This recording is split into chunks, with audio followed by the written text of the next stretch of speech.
broadcast for shooters, hunters, and gun enthusiasts. This is the Firearms Radio Network. The bandwidth for this episode of Gun Guy Radio is sponsored by Patriot Patch Company. PatriotPatch.co.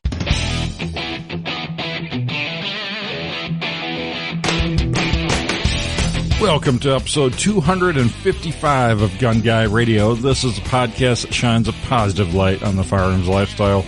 I'm your host, Chick Challand, with co-host Zach Carlson.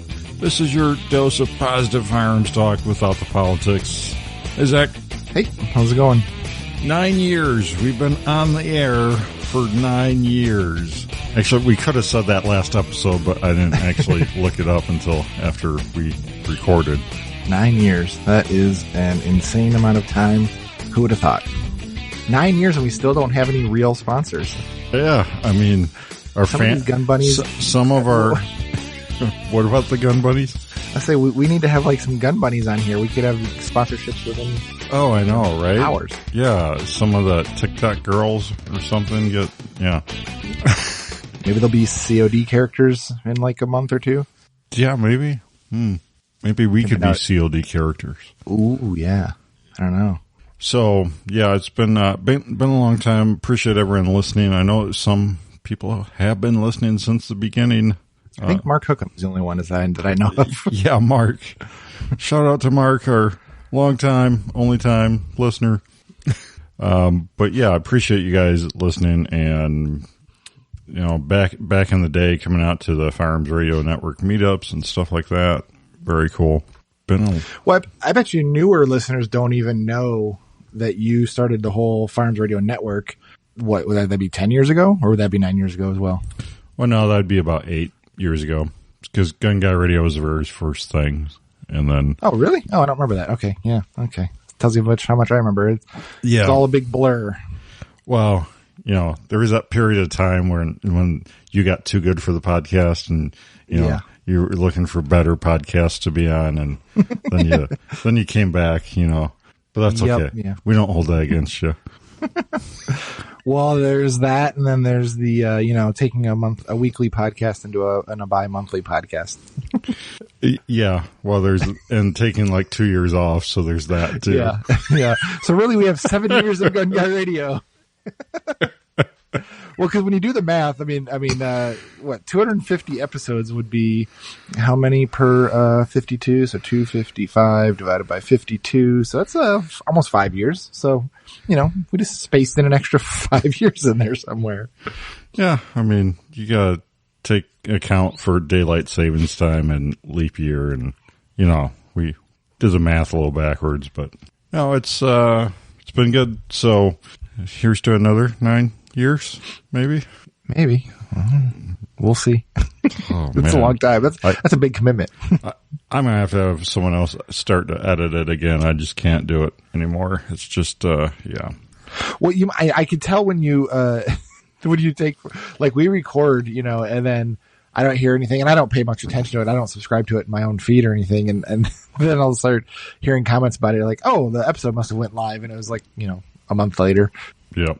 Anyways, Patriot Patch Company helps make this episode possible. Check out Patriot Patch Co.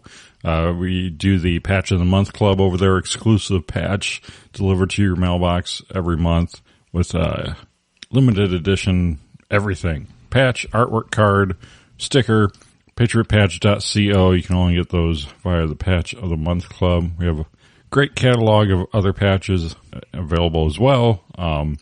Cleaning mats, signs, you name it. patriotpatch.co. But didn't I see that you opened up the vault recently? Yeah, and that upset some long-time Patch of the Month subscribers, you know. But we did open the Patch of the Month vault, so anything that is, you know, a lot of it is gone forever, but stuff that we didn't sell through for whatever reason during a given month is in the vault, open to the public. So you just go to a website, search month, and they'll all come up. And there's some really good stuff there still. Really good designs in there. So check it out, patriotpatch.co. Anyways, so I was grilling, and you ever grill and put some tinfoil down so you can kind of like keep the grease from, rapidly igniting. Did you forget to do that? Well, I did that. And the funny thing is, it's still rapidly ignited. Ooh. The entire grill, like more than I've ever done before. You know how hot it takes to get to the point where tinfoil disintegrates and melts? I don't know what temp that is, but you found it. I found it, and it was not good. It was not good. And I just like washed out the grill and replaced some of the heat shields up top and like some of the heat shields underneath the burners. I have them. I should have put them in. It probably would have prevented this whole thing. And then there's a tray below that catches like debris and stuff. And then below that is a like removable drip pan. It's actually like a tinfoil drip pan that you set in there. And when it fills up, you can just throw it out and you put another one in there. And so everything was on fire, like everything except the LP tank, which is right under the grill, like super not good.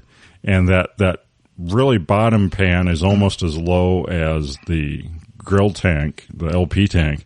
And that was boiling. The grease in that was boiling, and everything above it was just flames everywhere. It was not good. So how did you get it out? Because, the regulator on the propane tank should shut off gas flow if it sees a leak like that. Like if something happens where.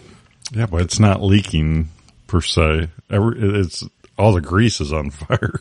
Well, yeah. Okay. I meant like, the tank shouldn't have gone up in flames as well. I don't know. How hot can a propane tank get? I don't know. They can get pretty hot. I mean, I guess when they get sun soaked, well, I don't know. Flames are a lot better.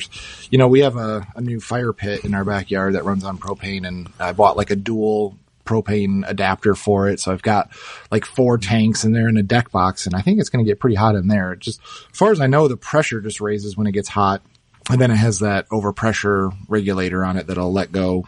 Yeah. The valve will open if you get too much, but yeah, I can imagine. Well, yeah, you'd also don't want that to vent the propane right. if it's too high of a pressure. Then it'll turn into a missile when they open flame nearby. Yeah, I cranked everything off, cranked the tank off, and then rapidly so you were able to get underneath it? I rapidly tried to save burgers and burn hair off my hands and everything. So yeah, that was fun. Not really. Did it ruin the grill?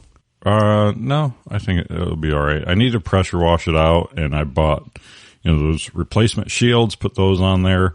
And this is a Weber gas grill. So Webers are kind of like, maybe middle to higher end of the market. So you can actually find pretty good replacement parts on Amazon for them.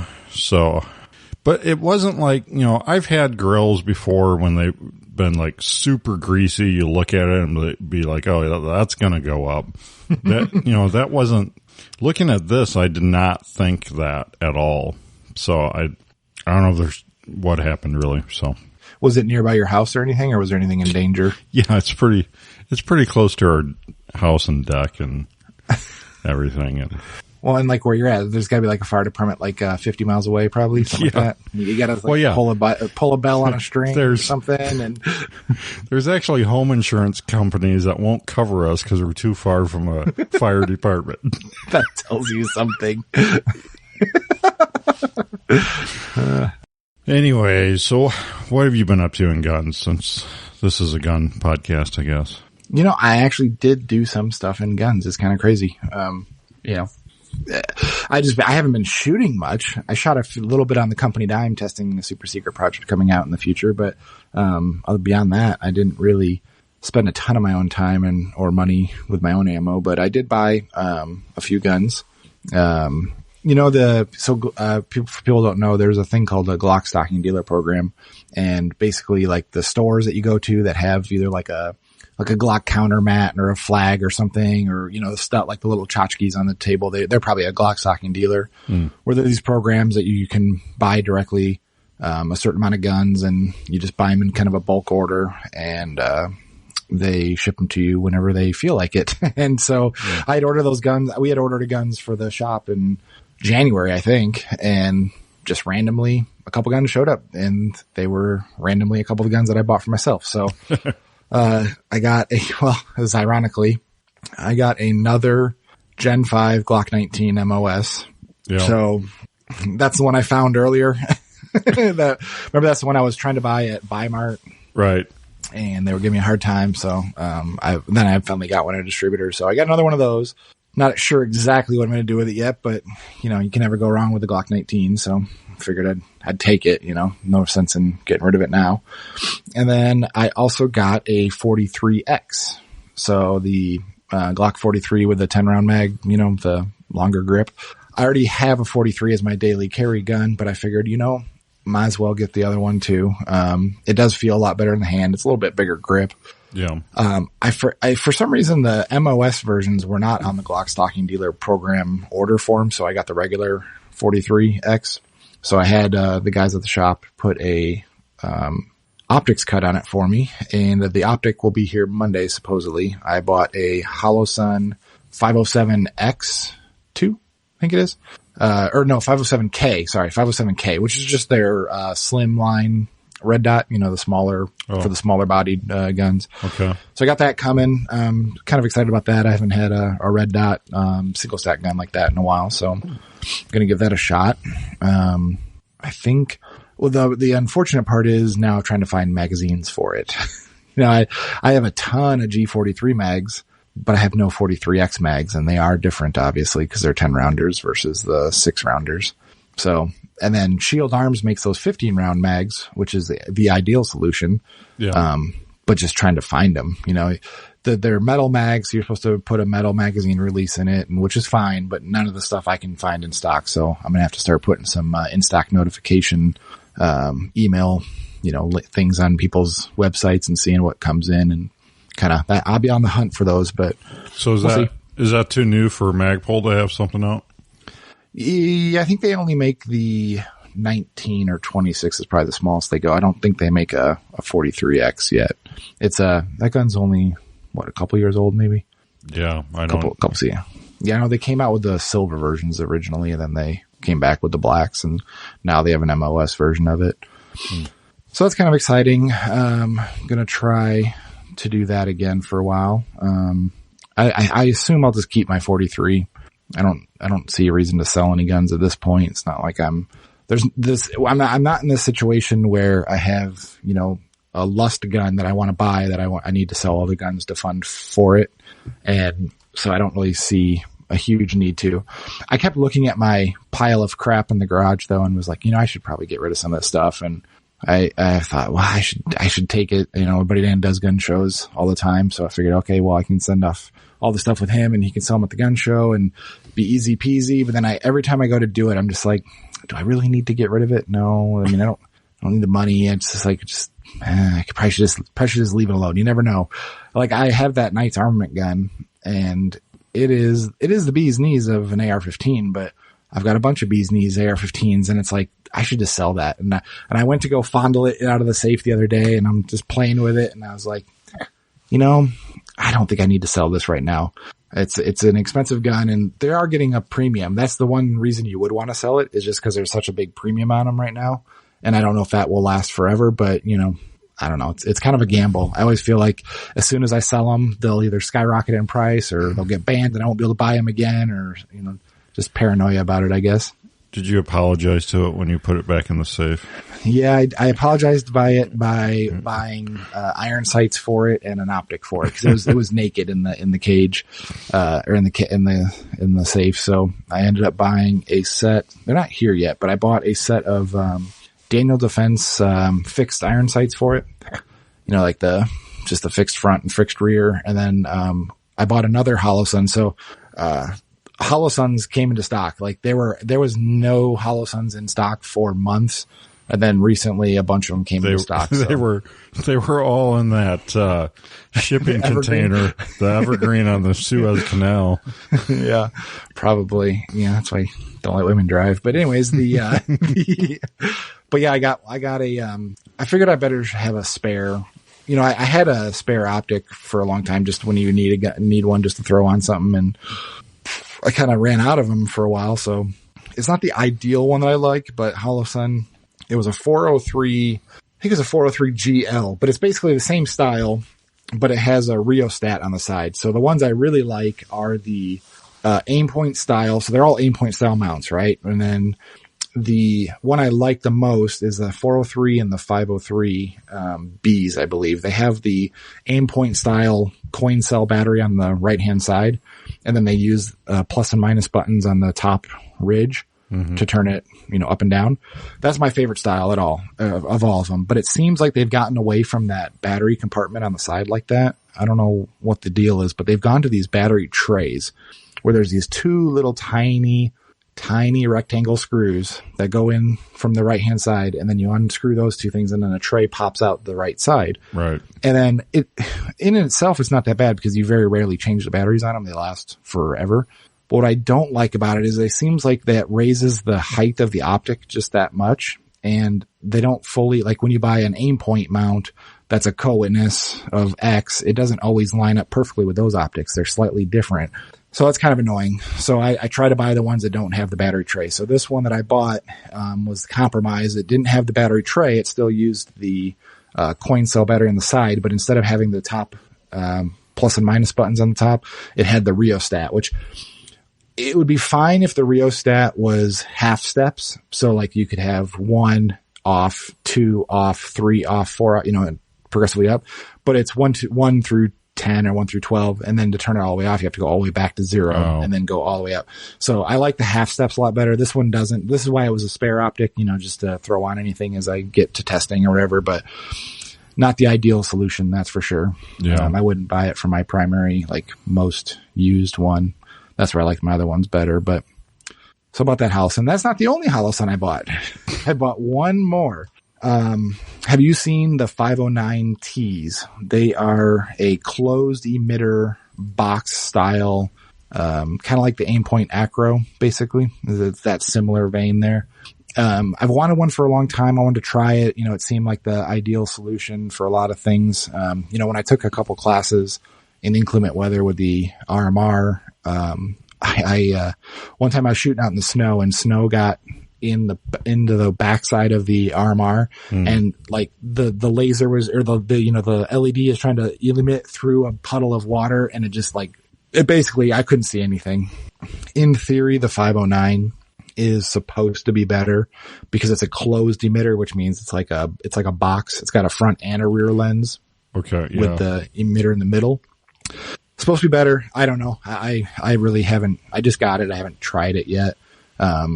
I was all set to send it out to Pike at Mod 1 Firearms to have him cut the dovetail. So, that's the biggest thing that's different. I guess I kind of buried the lead there.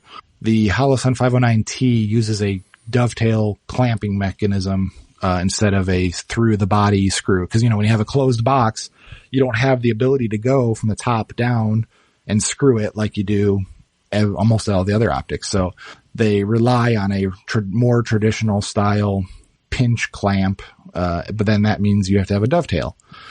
Well, most guns don't have gun dovetails, right? So they ship it in the box with a RMR plate to dovetail adapter. So that's really good. I mean, that's on their part. That's super, super smart that, almost every optic cut factory gun has got an RMR cut on it or plates available for RMR. So this just goes in place of that. You screw that to the gun, and then that leaves you with a dovetail, and then you can bolt the Holosun to that dovetail.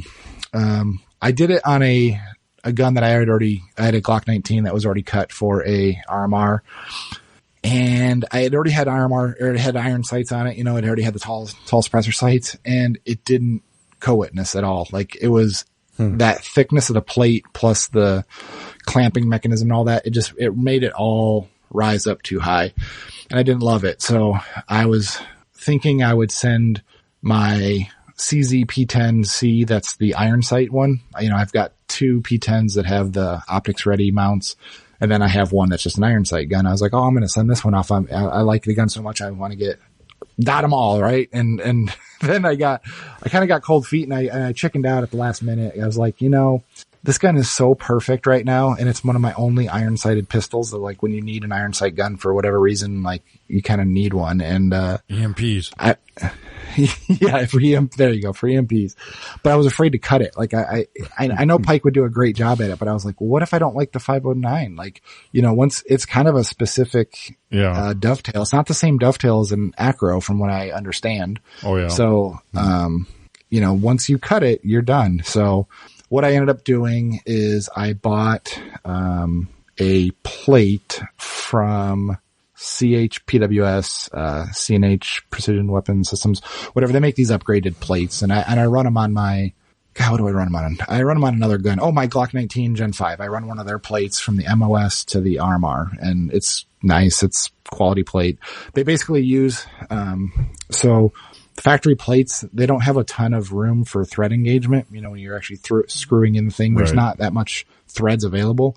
So what CNH does is they use almost like those blind nuts, those like T-nuts that they go in from the bottom and they have a flange on them. So it's like a threaded post with a flange, and then it gets captured from underside of the plate. And then you can have all that thread engagement because of the whole threaded post in it. So, it's been working well on the Glock 19 that I have. So I figured I'd give them a try, and I bought one of their plates that moves from I think I got an MOS to 509, if I remember right.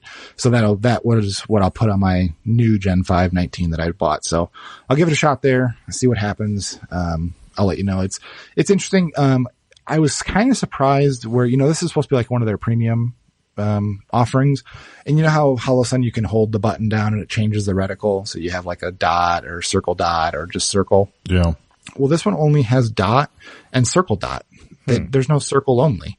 I was very surprised about that because the other ones I have those just fine. So I was kind of confused. I need to maybe try it again just to make sure I didn't. Well, it shows, I'm looking on it on Amazon, and it shows that it has a circle only option. Oh, well then I probably did it wrong. Then I'll have to go back and play with it. I kind of just mounted it, played with it for a few minutes, and then I ordered the plate, and then I took it off and I'm waiting for the plate. So I will have to. Well, so the circle only option on this is, it looks like a reticle, but no dot in the center. Yeah, exactly. Yeah. Oh, it does do that? Okay. All right. Well, I did it wrong then, so I'll have to actually read the instructions. So it says the solar failsafe on this is Holosun optics with solar failsafe feature an automatic brightness adjustment. When you're under the sun, you have a bright reticle. When you move indoors, it will automatically dim down to match the ambient lighting conditions. So solar failsafe also allows the red dot sight to remain powered when the battery fails. So I wonder why. I mean, it can't let it run forever, right? I mean, because why would they even have a battery in it at that point? When you're inside. Well, maybe. Yeah, duh. I wonder how well the obvious answer. How well this feature works though, as far as auto dimming and stuff. Because I know even my new iPhone doesn't always auto dim correctly and stuff. Yep. I have typically turned off the auto ambient adjustments off on all my Holosuns, actually all my optics, but not saying it doesn't work. I just have always just kind of manually controlled it. But I'll let you know when I actually get it on the gun and actually shoot it live fire. That's a lot of Holosuns. It is a lot of Holosuns, but they're dang good for what they are. Unfortunately, it is what it is, but do you remember I had that Rex Silentium can that they send it to you in that like heat treated gold color, and it's supposed to look cool and everything. And I had tried to, so Silencer Shop sends you like these oven mitts that say they're tactical silencer removal tools, and they have this silver coating. And I was like, hey, I have one in the range bag. Let me take this suppressor off while it's still warm. And apparently it's too warm, and that silver coating on the thing just smeared. Oh, geez. Like as soon as it was, so I had like this cool gold suppressor, and there's just a smear of silver all over it, and it would not come off. I don't know how. I tried to get it back hot again and like take a paper towel to it and like wipe it off while it was hot, and it just smeared it worse. So I ended up just bead blasting it just to get it all clean again. But then it made it like this, satiny silver, and a satin silver suppressor just does not look right. So I just sent that off this week to get Cerakoted black to Pike over at Mod 1. But yeah, finally had to give up on the silver. I wonder how many other people have marred up their suppressors. I'm surprised they're still sending those oven mitts out. There's probably some warning on it saying like, wait till it cools somewhat or something, but I didn't Didn't see that warning at all. Who reads the warnings? I mean, come on. I don't know. Like, do not leave greasy drippings in your grill warnings. Yeah. I don't think there was any warnings on that grill. Well, I mean, if there are, they're burned off now. They're gone now.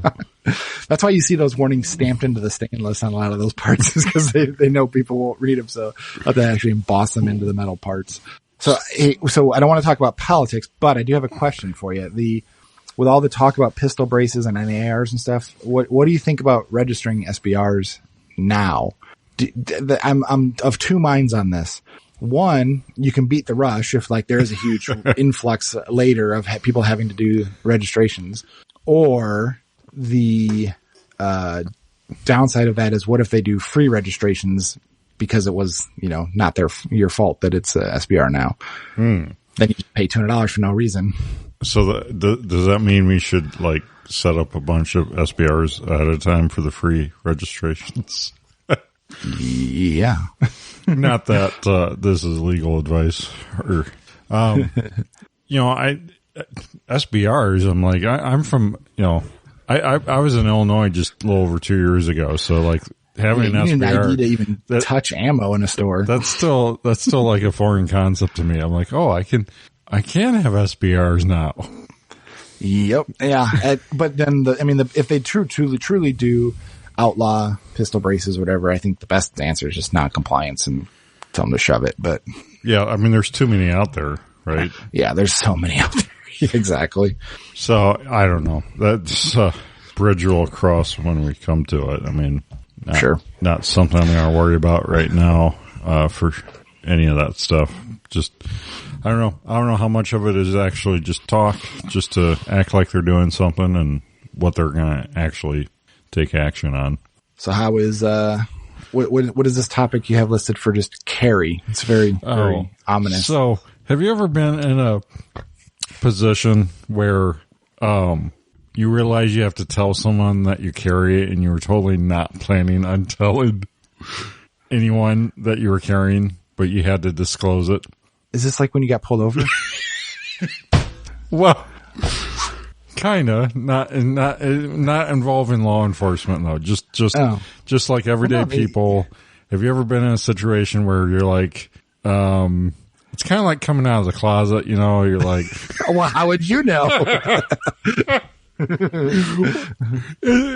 I mean, you totally blindsided by it. Like you did not think you'd have to tell these people, well, actually, I'm armed, and I can't do that because I'm armed. No, I did not. So, yeah, I came upon this fun situation. So my boys are in Cub Scouts, Boy Scouts, and older boys, Boy Scout, and so they're doing a lot of service projects and things like that, and for the community.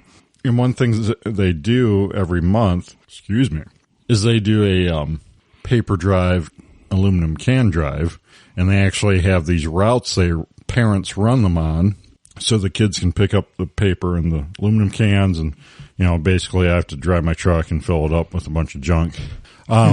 So I mean, anyways, so they give you the route and everything you're doing, and it happens to have a post office facility on it, and I'm like, oh, well, this is fun. And so, yeah, I didn't know how else to broach the subject other than, I carry, so I can't do the post office. Can someone else do that? And they're like, well, you don't have to go in. He can. Well, I'm like, no, I can't even be on the property or in the truck or anything. Like, it's federal. It's whole deal. And they're like, oh, okay. And they actually like they knew what I was talking about. and I also, well, it's funny. This has a two-sided coin because you immediately realize absolutely no one else is carrying whatsoever. And so they were cool about it and stuff. And like, they were like, yeah, we'll have someone else do that part of it. And then it was funny. We did it again. It's like once a month thing. We did it again this week. And the guy was like, I reminded him about the post office. He's like, oh, cause you're packing iron. I'm like, always. He's like, always. Okay. And then he just walks away. I'm like, okay. Would you tell them it's half iron and mostly plastic? And, Yeah. Actually, it's polymer. I'm packing polymer, I guess. Polymer, brass, lead. Yeah. Copper. But yeah, it was just a real awkward situation that I never envisioned coming up whatsoever, you know? What this is, Cub Scout parents, we said? Well, I was a Boy Scout, so it was like some of the leadership, parents / leadership. Yeah, I could see that. I don't think, I think I would have just gone to the post office and never said anything. What are the odds? What are the odds? I mean, nah, there's no way. I don't know. I'm one of those guys where, I don't know. I don't take a lot of risk when it comes to that. Just shoot your way out of it if you have. I know. I just, I mean, we know the feds are listening, so they watch me when I go into the postal facilities. I know, especially because I'm an ex-federal. Yeah, well, you're on a radar for other reasons. Yeah, I'm on lots of radars too. So I'm like, I'm not really taking the chance. I mean, I'd take any excuse not to have to go to the post office. Well, I'm glad I'm an employee that I can make go there for me. And that's great. But I never thought I'd be in this situation where I was not planning in any way, shape, or form going near any post office. And then they were like, hey, you have to go to the post office. So, yeah, I just thought that was interesting. Something to, I guess, consider when you carry every day, everywhere, 365 days a year. I guess you're bound to eventually run into a situation like that where you're like, oh, I guess I have to tell these people I'm armed. No, you just show them. You say, do we have a problem here? Right. Well, I wanted to say, well, maybe you guys should consider, your leadership, take responsibility over these boys. Maybe you should take, I bet the Boy Scouts have an anti-carry policy anyways for leadership, but. So they have never mind. Stop it. So, anyways, I saw you post, I don't think we talked about it, but you bought a generator. And what else did you buy? A generator and a pressure washer. Yeah. Speaking of pressure washers, it's one of those things where I wanted one for a while. I wanted to do the driveway in the house and wash cars and stuff. And I was like, but I'm kind of an over researcher and it took a while to, pick something. I looked at some in the store and, just kept puttering about and finally pulled the trigger. I knew I wanted to, I kept saying, well, do I want it just for car washing or do I want it for like actual tougher jobs? And, for car washing, a lot of people say the electric ones are just fine enough for what you're trying to do there. And you actually don't want too much pressure because it could ruin your paint or, damage your car, all that kind of stuff. So I kept hemming and hawing on it, but, I ended up going with a gas just for that freedom and high pressure and just the ability to kind of go anywhere as long as you had a hose kind of thing. So okay. Tell us what you bought and then I got go ahead. No, go ahead. So I bought a pressure washer too. Oh, did you? Okay. Yeah, I did. And then I went to put it together and put the oil in it. And I'm like, where's the oil? I'm like, why is this got like a juice box or juice bag? Like a Capri Sun bag? Like a Capri Sun, yeah, with oil in it. So I had to take it from my kid and be like, no, that goes in the pressure washer. Yep, mine was the same way. Mine was a little bit oily too. It's like a Capri Sun with like a plastic cap on the end, or like applesauce packages nowadays, right? The twist off applesauces. Yeah, it was one of those, and it was I had it mailed and delivered, just so it'd be easier. And well, actually, because Home Depot didn't stock the one that I wanted, but I knew I wanted a Honda engine. I didn't want to dick around with anything less if I didn't have to, and, so I bought a Honda engine. And then there's kind of two things with Hondas. There's two series, like a GC and a GX. And the GC is their consumer line of engines. And you'll see a lot of pressure washers have those Hondas, that are the GC line. And there's nothing wrong with them. But when you go up to the GX line this is going off memory, I don't have it in front of me, but I remember you get a oil shutoff, automatic. So like I was thinking, well, if my wife is doing this and is not paying attention or something and it runs out of oil for some reason, it'll shut off on itself instead of just self-disintegrate. So thought that was a good option. And it just had some other things. I can't remember exactly off the top of my head all the good things about it, but there's a few upgrades that made sense to do the GX version of the engine. So I bought that one. It's a Simpson. I want to say it's like 30. God dang, I wish I had this in front of me. It was like 3,500 PSI and 2.5 gallons, I think, a minute. So it was pretty high on the list. I ended up buying a surface cleaner for it, which, you've seen the surface cleaners are like discs that have a rotating spinner brush in them. Right. And I thought that'd be great for the driveway. Unfortunately, all the reviews say that they like stop spinning randomly. Like they just won't work after a while. And I've only used it twice so far, and I've so far been okay with it, but it's not as strong as taking like a actual small, like a 15 or 25 degree nozzle and spraying the concrete directly. But you also get a lot more even of a coverage. So you don't have the streakiness if it is, if you do get that tight thing and a tight beam on a concrete piece. But so far so good. I ended up buying an extra wand for it. For the surface cleaner, I bought one of the extra lances that are longer so you don't have to bend over, over it on the ground. Bought an extra long hose for it. And then for car washing, I bought a foam cannon and another gun that has like a little stubby. So so you don't have to have the whole lance, trying to get around the car and everything. And then for that foam cannon, it was really awkward having this, jar of soapy concentrate hanging off the end of a lance. So it felt like it was like a boom running around your hand. So I did that. It's been working so far so good.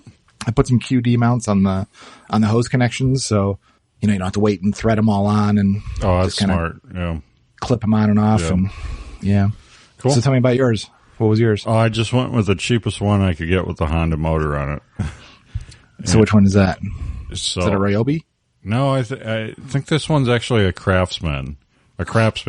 And it was like $299, but I had like free rebates and stuff, so it brought it down a bit more than that. So it worked out. Well, that definitely works out. If it's got a Honda engine, I think that really helps. Yeah, and I had a pressure washer with a Honda on it before we moved, and I sold it to my dad. And if I remember right, it was also like the cheapest one with a Honda I could get at the time. But I bought that 10, 12 years ago or so. And this one, is actually way better. Like way it's designed and the wand and the nozzles and everything's actually better thought out than that one I had, back then. So I was pleasantly surprised at that because I knew I was buying the cheapest one I could.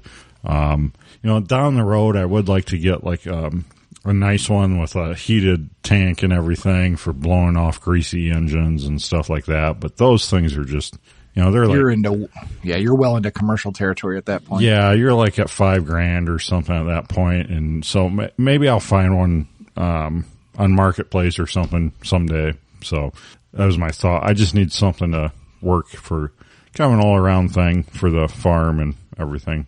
For greasy engines, I would be surprised if you couldn't get away with Simple Green in the foam cannon or just the detergent line. I'm sure does yours have a siphon tube to put into detergent? Yeah. Yeah. I would assume something like that's going to do you most of the way. Yeah. What does Vice Grip Garage put in his? He's puts a secret sauce in it. It's 409 or something he dumps in it. Oh, I don't know. I have to watch that. I've never seen him actually clean anything. Yeah. He usually just sits in these rank, nasty vehicles. Yeah, some of his older videos he did a bit of pressure washing and he'd take some kind of household cleaner, I think, spray bottle and just undo it and dump it in the reservoir. 409 would make sense, I'd think. But yeah, I don't know if that was it though. I don't remember. So I had to clean off the Tornado. I have to jack it up and really do a good job on it. But just to kind of lessen the fire hazardness of that by a few percentage points, I washed it off with my small electric pressure washer last year. But I used 2 cans of engine degreaser on it first and let it soak. But I actually got it pretty good with just that electric one. So that wasn't, not a bad option either. Yeah, I think there's a lot of people that could get away with just the electric one. I probably could have too, but I just hate buying twice. I'm just not that like, the only thing I didn't have that I did buy that I got to install hopefully today is a hour meter, cause you're supposed to change oil and stuff every so often and do certain maintenance things. And you're upgrading this thing like a Glock or something. Well, an hour meter is $5 on Amazon. Yeah. Well, I didn't mean to make this pressure washer talk. I wanted more, homestead corner, prepper corner. What generator did you go with? We talked about the options before. Yeah, the generator, I went with a tri-fuel. So it runs on natural gas, propane, or gasoline. It's a Furman, from Costco. And, it's not going to run the whole house. But I don't need it to really. Next tackling step is to get the manual disconnect. Yeah. Put into the panel. But right now I just bought it. I haven't even turned it on yet. Well, by whole house, what will it run? That's a good question. We're going to find out as soon as I get the manual disconnect set up in there. I mean, all it needs to run, truly all it really needs to run is my heater or, furnace setup and my refrigerator. Everything else and the lights. Everything's LED in the house. Right. So it shouldn't take a ton of heat there or, power there. But the furnace is a 30 amp circuit and the refrigerator is like on a 15 amp. So it shouldn't take much. And, there's already a 50 amps coming out of this thing. Right. That shouldn't be any issue at all. And, when you're, I think that's what people get hung up on sometimes when shopping for backup systems is like, what does my whole house take to run on it? Like, what if the power never comes back on ever? and really you just have to worry about keeping your family warm and your food cold, right? That's really all you need to worry about. Yep. And I was on that same train of like, oh, let's just do the whole house and everything until you get the quotes and you're like, oh, that doesn't make sense at all. And actually I hadn't even planned on buying that generator. We were actually, the pergolas, they call, or no, gazebos, actually, they call them the 4-post, like 4-roofed aluminum roof, wood, gazebos that Costco sells. Mm-hmm. Well, we needed one for our backyard remodel and they're like impossible to get. Like they were out of stock on Costco's website and everything. And they had them in the store on sale and we saw them, they were sold out. So like we called multiple times during the week and we're like, hey, you got one. And we called on Saturday morning. They said, yep, we have, I can't remember what the number was. It was a decent amount. And then we went within an hour. We had to go to get my in-law's truck. We don't own a truck. So he had to get his truck and it's on the way to Costco. So it's like within the time I called to the time we were at the store was an hour and they were all gone already. Jeez. And we're like, well, crap, I already got the truck and it's kind of a pain in the butt, So I was like, well, let me go see if they have a generator. And they had a generator. So bought it at the same time. Might as well. And then we got the pergola or the gazebo on like that week. We had to call again and they got more shipments. I don't know why they were just piddling them out to the stores, but they were doing them like there's two Costco's in town and one of them had 12 of those and sold them within a couple hours. And then the other one had 14 and they still had like 10 or so when we went. So, we got one there, but just crazy how fast those things go. So, but the generator was a nice, happy accident out of the whole thing. So now I got to resource another electrician. Man, this suburbanite life of yours, I just don't know how you do it, man. Just being in the suburbs, Costco. You mean you don't know how to have amenities? Oh, I don't know. You're becoming less and less of the guy I grew up with, right? You're kind of a country boy, and now you're like this. Let's redo the backyard and go to Costco and. Well, that's just because I have money now. Like when you grow up poor and you don't have anything, well, yeah, when you have money, you get to be like, well, do I want to do this work or not? Like even that gazebo, like halfway through building it, and I was like, this is a lot of freaking work. Like and this is crazy about the thing is it's all pre-cut and pre-done. Everything is pre-done, but you have to screw it all together. There's a ton of steps. My hands were still hurting days after from just using the cordless drills for like more times than I have probably cumulatively since I've owned them, and then you have to hoist the roof panels up there. It took like 3 people to do it. And it was just insane, but I'm kind of shocked you didn't hire someone to do it for you. I was, I thought about it, but I was worried they weren't going to do as good of a job as I would want. So, right. Because like all that steel roofing or that it's actually aluminum roofing where, you have the screws and you got to just cinch them down just enough or else you'll crush the ribs of the roof. I'm like, they're not going to care as much as I will, I'm getting it all right. So it did cross my mind. So don't put it past me. Well, let's talk, about the state of ammo real quick. How's ammo been in your area? Did you find any? No. Not through distributors, I haven't been to a ton of stores yet, but, I just kind of been holding off. I thought you had that Matrix computer system or Minority Report computer system set up where it like predicts where ammo is going to be when and where in the future. It's always running in your browser, right? That would be nice. Well, the problem is getting it in stock and then getting it at stock at a price that I'm willing to pay are two different. Yeah, that's true. So, it's been really like bad. Like I should have bought some when I was bragging about how we still had some out here. And like our Walmart, like even all the shotgun, just everything's bare. And then, everything else too. But this farm store that I like, same thing, except if you want to get like that 450 Bushmaster or whatever it is. Still there, by the way. You should buy it all just in case. Yeah. And then like something else crazy, like 7 Remington or 7mm something, not even Remington, something really bizarre, like some Italian German rifle round. I don't even know. But they had a bunch of 22 the other day. I'm like, wow, you guys got ammo. But it was like, the 22 manufacturers are really cute, because they were like, oh, let's do a new quantity box and charge the same amount as the quantity box that was twice that quantity last year. And so it was like a box of 225 for like $19.99 or something. Jeez, that's what you used to be able to buy 500 plus for that price. Yeah. So, and they had a limit, 1 or 2 or 3 per. I didn't even look at the limit. I saw that they had got it the day before and they still had a decent amount of 22. They still had 40 Smith & Wesson and like some revolver rounds. I forget exactly what. But like no 9, no. Oh, you know what? They had 223. But that same thing there. It was just the 20 round boxes. I'm like, I'm not buying like 1 20 round box of 223. See, that's how you get it. You got to like just dollar cost average it. Yeah. 1 box every day. Every time you just hit the limit, and then eventually you got a case. Let me get in my Homestead Life segment real quick. We covered your generator. Falls under the category of, get a homestead. It'll be fun. Do like, buy a 100-year-old farmhouse. It'll be great. Yeah. You've seen all the Instagrammers and TikTokers and YouTubers that do all this homestead life and it's great, fun. Yeah. So we got to dig out a well hydrant.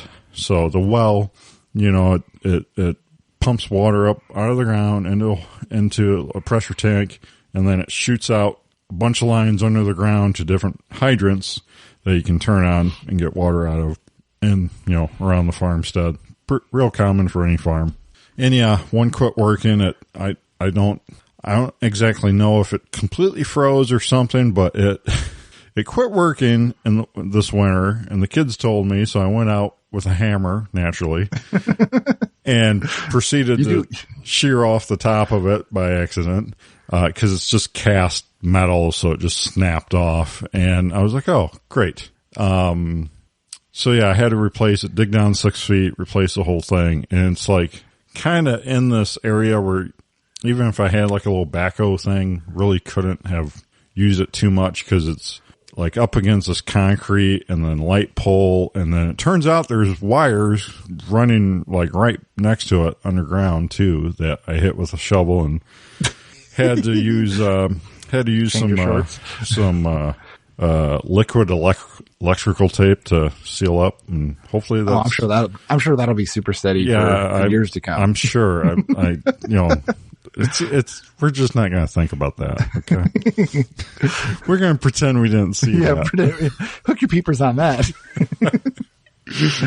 So, other than that, 2-day project went, So wait, why does it have to be dug down 6 feet? I know these are the ones that you're talking about where they have like a handle and you like pull them up over like almost 180 degrees or whatever to turn them on. Yep. Is that a frost free? Does that mean the valve is actually 6 feet down? Right. Yeah. So it's frost proof. The valve's 6 feet down. So when you shut those off, it drains down. So there's actually a hole in the bottom of the outer casing at the bottom. And so this guy had the previous one set up where there was like a PVC pipe or PVC, like 8-inch PVC pipe that was cut about 12 inches tall that was around it with a bunch of gravel around that and everything to allow that back drain function to work. So I set this one up, pretty much the same way because it was a pretty good setup for that.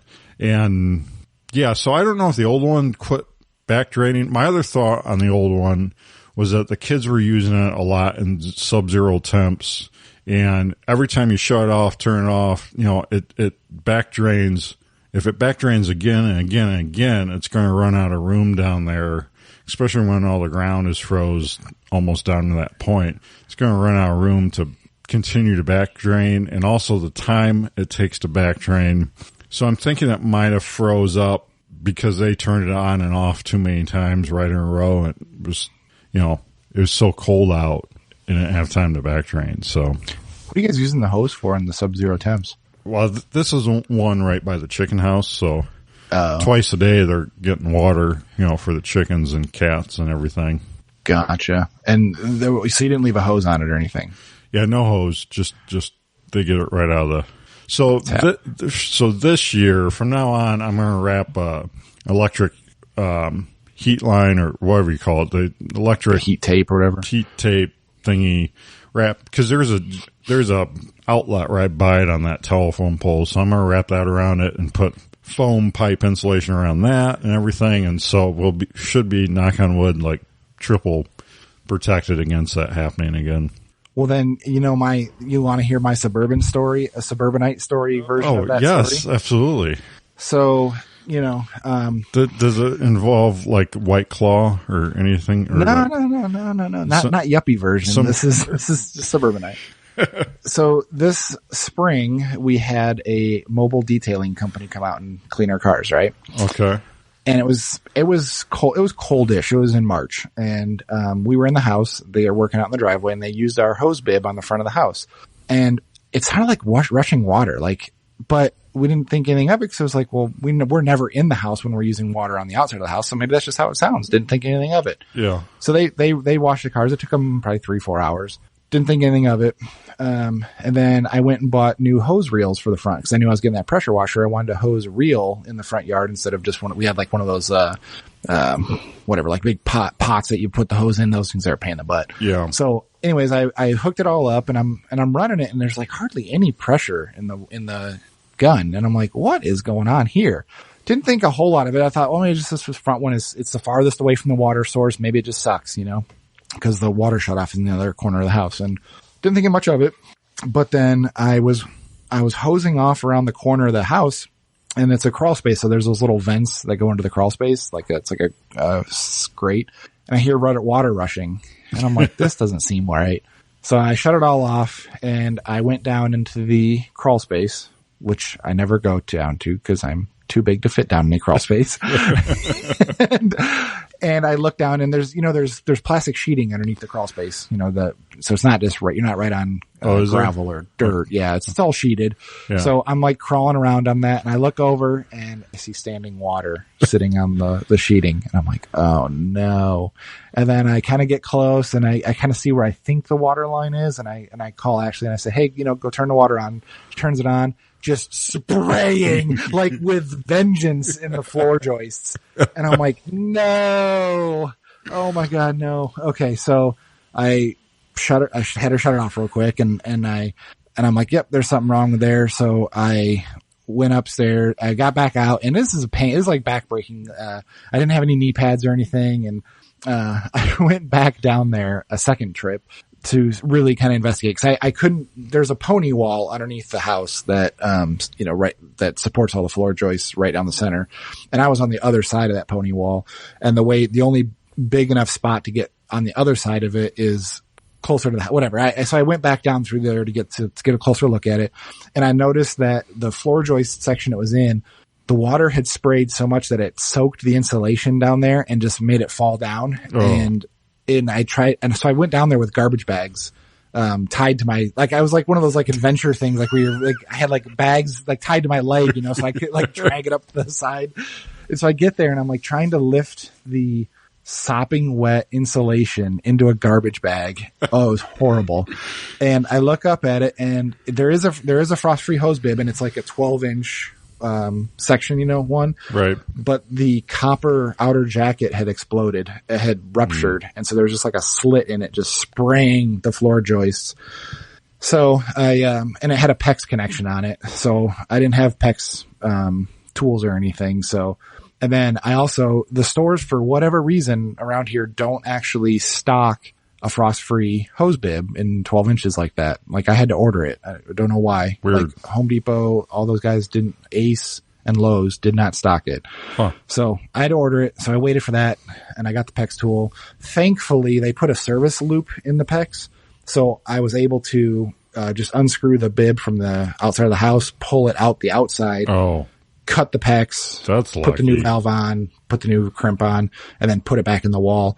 But the other thing I noticed is they didn't put any caulking around the hole there. It's like a brick facade of the house there. Yeah. And so I had to seal it up with silicone and stuff, and I still got to go down there. I ordered a submersible pump to try to help suck all that out because I was like, I think it's too much for a towel, to try to towel it up and everything.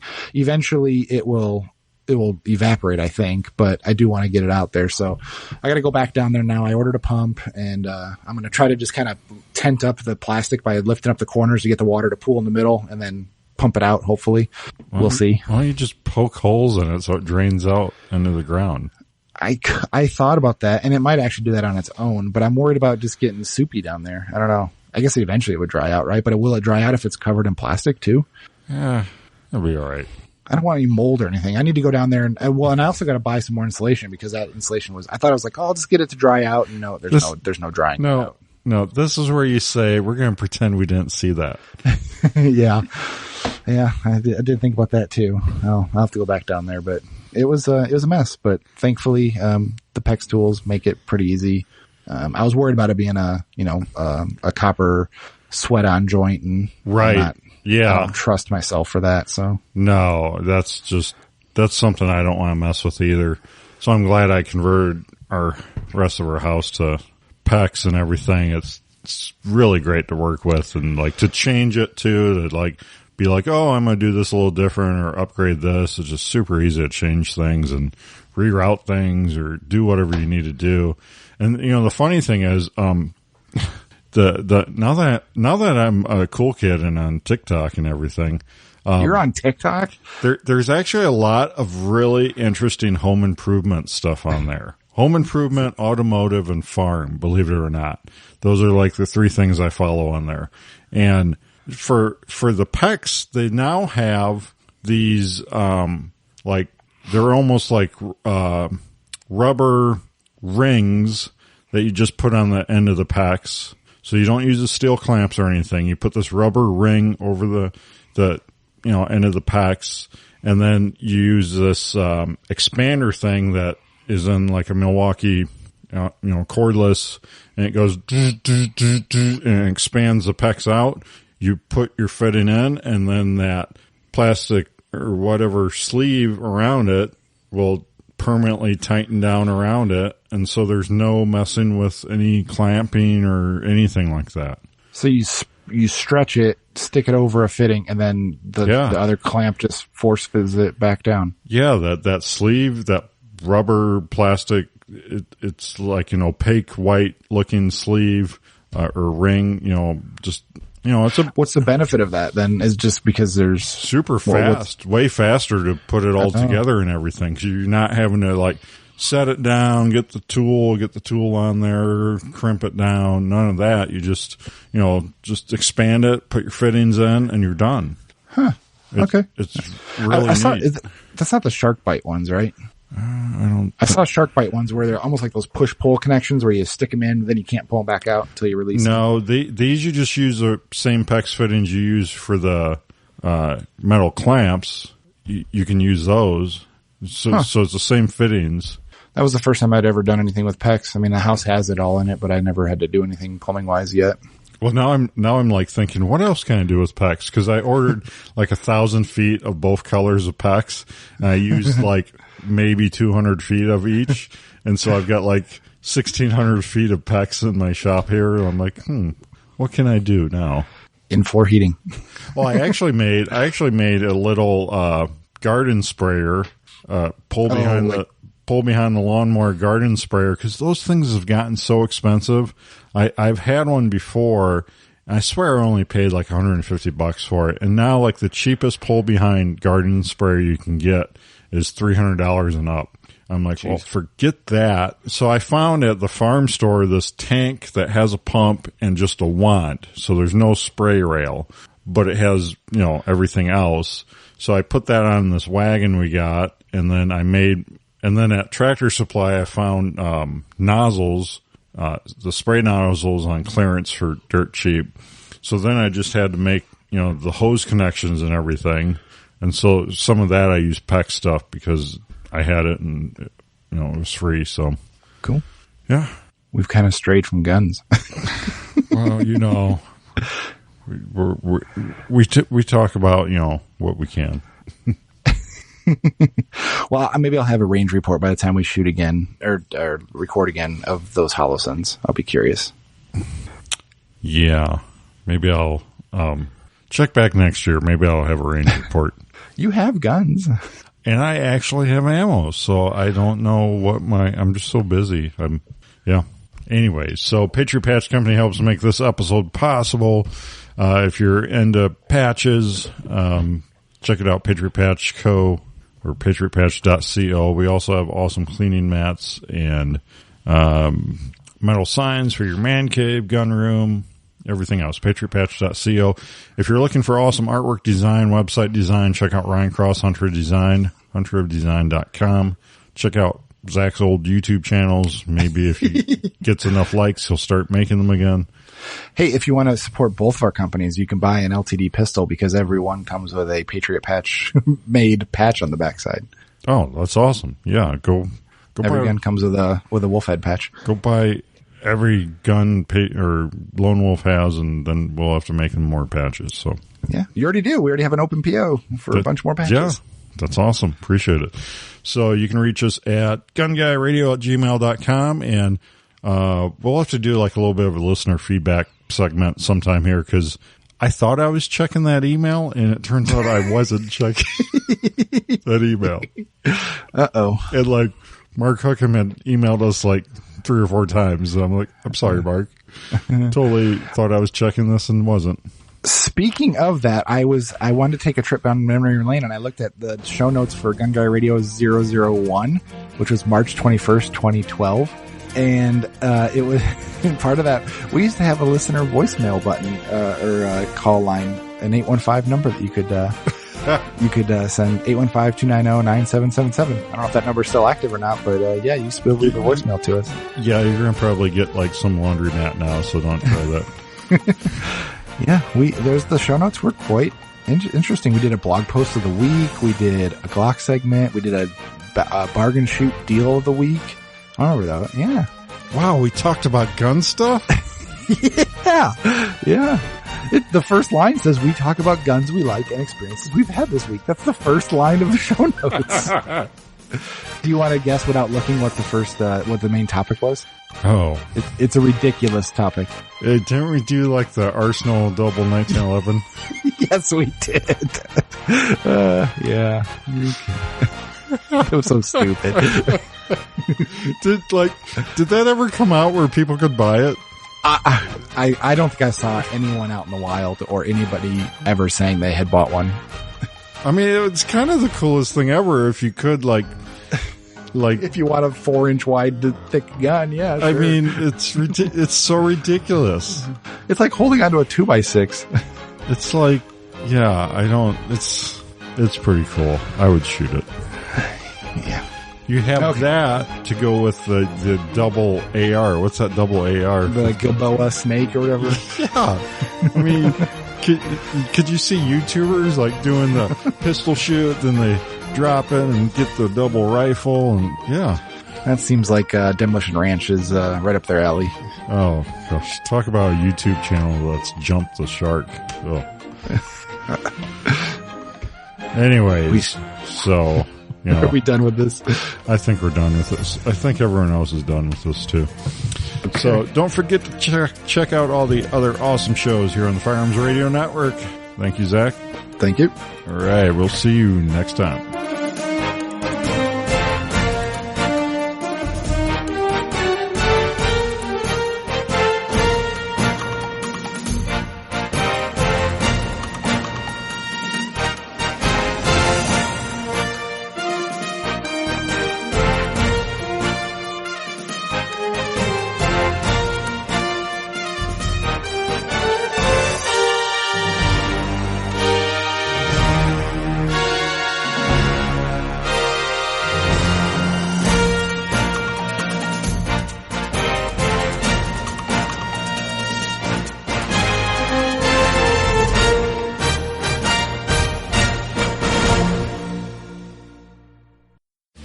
This has been a production of the Firearms Radio Network. You can find more information at firearmsradio.tv.